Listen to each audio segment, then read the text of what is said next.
Setelah Indonesia Airlines gagal mengudara, kini Presiden Bank Saiful Indonesia siap menggebrak dunia penerbangan.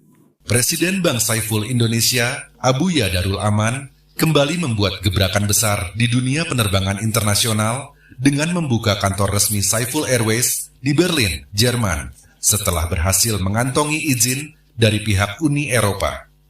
Langkah ini menandai keseriusan Saiful Airways untuk masuk ke pasar global dan memperluas konektivitas penerbangan internasional.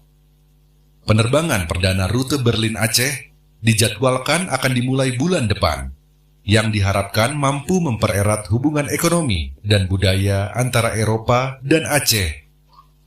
Selain itu, mulai tahun 2030, Saiful Airways berencana untuk melayani penerbangan khusus jamaah haji demi mempermudah umat Muslim Aceh menunaikan ibadah ke Tanah Suci dengan layanan yang aman dan nyaman. Saiful Airways optimis langkah ini akan membawa angin segar bagi industri penerbangan nasional.